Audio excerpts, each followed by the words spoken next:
ماشاءاللہ کچھ حد تک معاملہ امن ہوا ہے، تو آپ حضرات اجازت دیں، آپ اگر چاہیں گے تو شیر ہندوستان غازی دورہ حضرت علامہ مفتی سلمان اظہری صاحب قبلہ کا خطاب ہوگا۔ کتنے لوگ چاہتے ہیں کہ حضور شیر ہندوستان کا خطاب ہو؟ آپ اٹھا کر بولے لبیک یا رسول اللہ، اور آواز محبت بلند ہو جائے لبیک یا رسول اللہ۔ حضرت کے برادر گرامی وقار مفکر اہل سنت نازش علم و حکمت حضرت علامہ مفتی زبیر صاحب قبلہ قادری متصل لہ العالی والنورانی ممبر شریف پر تشریف فرما ہے، میں دل کی گہرائی سے ان کا بھی استقبال کر رہا ہوں، اور جن کی صحیح کوشش فکر و تدبر اور تگودو سے حضرت مفتی سلمان اظہری صاحب قبلہ یہاں تشریف لائے، سیاح یورپ و ایشیا مفکر ملت حضرت علامہ فیروز عزیزی صاحب قبلہ متصل لہ العالی والنورانی، میں ان کا بھی شکریہ ادا کرتا ہوں۔ اب کتنے تیار ہیں آپ؟ ایک مرتبہ ہاتھ اٹھا کر یا حسین بول کے بتائیے۔ خطاب ہوگا، وہ لوگ نہیں بیٹھ سکتے ہیں کیا؟ کوشش کریں کہ آپ بیٹھ جائیں۔ میں آپ کی قدردانی کے جذبے سے بہت متاثر ہو کر ان علماء اہل سنت کی بارگاہ میں خصوصی دعا کی التجا کروں گا۔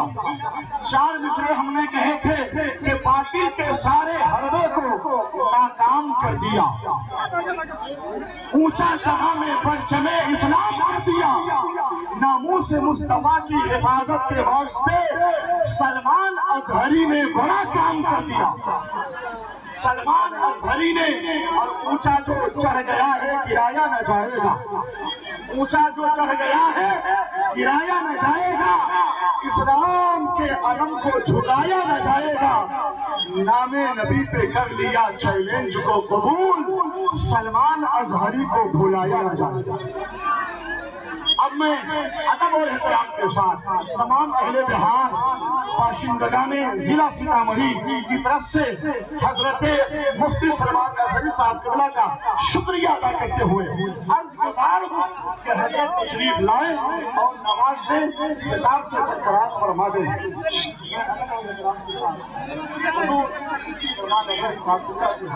عرض گزار ہوں کہ تشریف لے آئیں۔ پہلے جیسے ہی ڈٹ کے آیا ہے، مت سمجھنا کہ ہٹ کے آیا ہے، حاسدو اپنے بل میں گھس جاؤ، شیر پھر سے پلٹ کے آیا۔ آپ اٹھا کر لبیک یا رسول اللہ، لبیک یا رسول اللہ۔ میں اہل سنت کے شیر خبر، محمدی کچھار کے شیر نر، غازیوں جیسا عزم رکھنے والا، مجاہدانہ شانہ آلاؤں کا مالک، جس نے تحفظ ناموس مصطفیٰ کے مصطفیٰ کے لیے جیل کی صعوبتوں کو بھی برداشت کیا اور دنیا والوں کو پیغام دیا ہے کہ نبی کے عشق کی دولت سے بڑھ کے کچھ بھی نہیں، وفا کی راہ میں غیرت سے بڑھ کے کچھ بھی نہیں، لگا دو جان کی بازی حضور کی خاطر، رسول پاک کی عزت سے بڑھ کے کچھ بھی نہیں۔ میں عرض گزار ہوں حضرت علامہ مفتی سلمان اظہری صاحب قبلہ سے کہ تشریف لائیں۔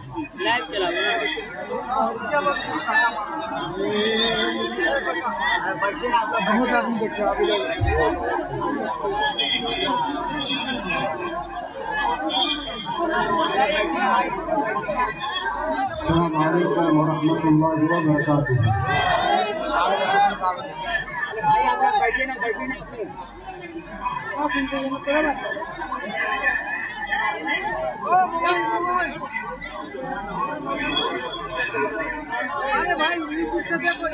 بارگاہ رسالت مآب صلی اللہ علیہ وسلم پاک درود پاک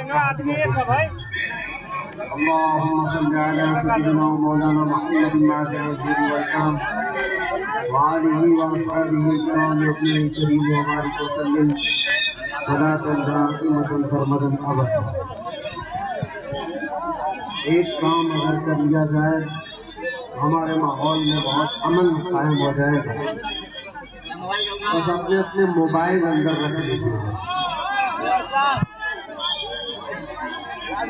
حضور پاک صلی اللہ تعالیٰ علیہ وسلم کے نام پر میں یہاں بات کر رہا ہوں. سب کے موبائل نیچے رکھیں.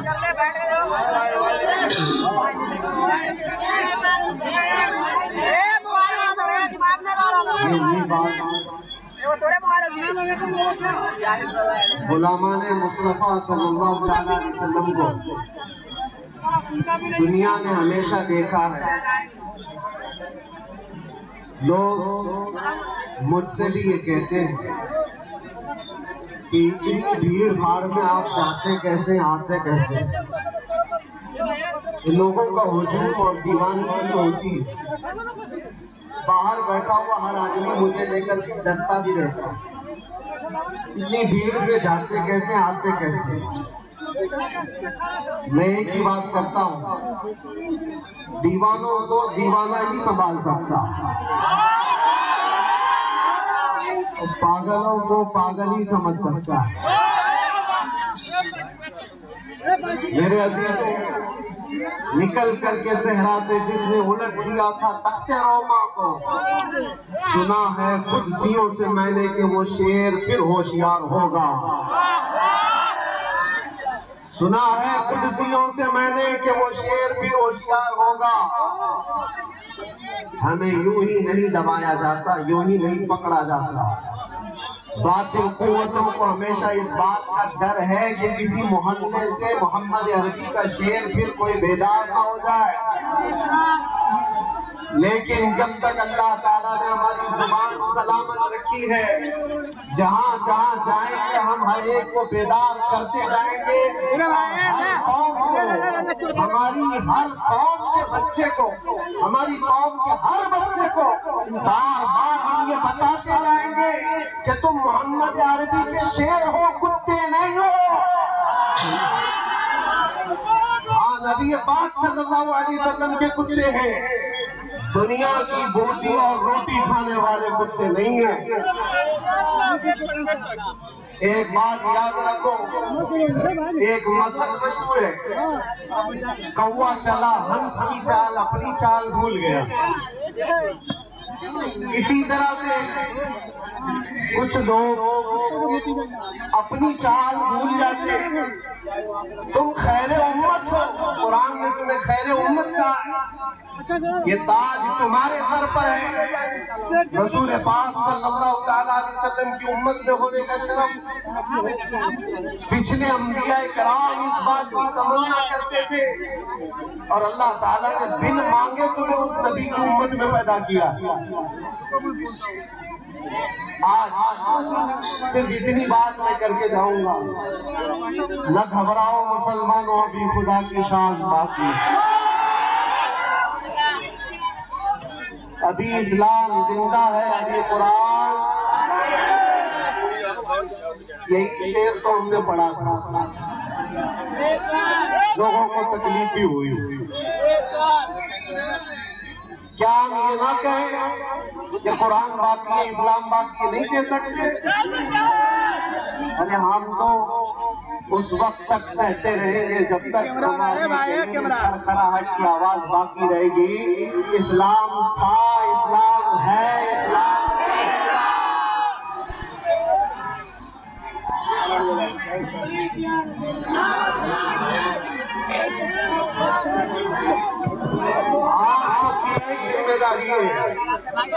ایک ذمہ داری ہے.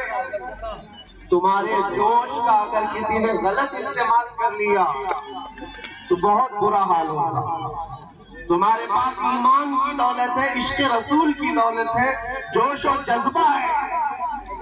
مجھے اچھی طرح سے پتا ہے یہ مجمع جو جمع ہوا ہے نامردوں کا مجمع تھوڑی نہ ہے. نبی پاک صلی اللہ تعالیٰ علیہ وسلم کی محبت میں آئے ہوئے لوگ, لیکن تمہارے جوش اور جذبے کو اگر کسی نے غلط استعمال کر دیا تو تمہاری زندگی بھی برباد ہے اور آخرت بھی برباد ہے. اسی لیے اپنے جوش کے ساتھ ہوش کا استعمال کرو. تمہاری جوانی تمہاری چال چلن دنیا داروں کے لیے نہیں ہے، محمد عربی صلی اللہ علیہ وسلم کے لیے۔ ایک بات مجھے بتاؤ نوجوان، اگر تمہاری زندگی اس بات پر آ گئی تو پھر ہمیں محنت کرنے کی ضرورت نہیں ہے۔ ایک بات طے کر کے جاؤ، ہمارے پاس جو کچھ ہے، ہماری جو سانسیں چل رہی ہے، یہ بھی نام مصطفیٰ، حضور کا نام نہ ہو تو ہماری عزت کیا، ہماری زندگی کا بھی کوئی مطلب نہیں ہے، ہماری زندگی کا کوئی مطلب نہیں ہے۔ وہ جو نہ ہو تو کچھ نہ ہو، وہ جو نہ تھے تو کچھ نہ تھا، اور وہ جو نہ ہو تو ہماری زندگی میں اگر اب یہ بات صلی اللہ تعالیٰ علیہ وسلم کے نام نکال دیا گیا، کوئی ویلیو نہیں، کوئی حیثیت نہیں ہوتی۔ اسی لیے ایک بات، گانے بازے تماشے، یہ انٹرنیٹ پر بیٹھ کر خرافات کرنا، گیم، نشہ، اس بات پر آ کر جم جاؤ، زندگی یہ نہیں کسی کے لیے، زندگی ہے نبی کی۔ ہماری زندگی کس کے لیے ہے؟ زندگی ہے نبی کی، نبی کے لیے۔ نا سمجھ بستے ہیں زندگی کے لیے، جینا مرنا ہے سب کچھ نبی کے لیے۔ اور اعلیٰ حضرت نے کیا کہا تھا؟ ہمارے پاس جو کچھ بھی ہے وہ کس کا ہے؟ ذہن میں زبان تمہارے لیے، بدن میں ہے جان۔ یا رسول اللہ، ہم آئے یہاں اور اٹھے بھی وہاں، زمین و زمان، مکین و مکان، صبا وہ چلے کہ باغ پھلے، وہ پھول کھلے کہ دل ہو بھلے، لیوا کے تلے ثنا میں کھلے رضا کی زبان۔ ہم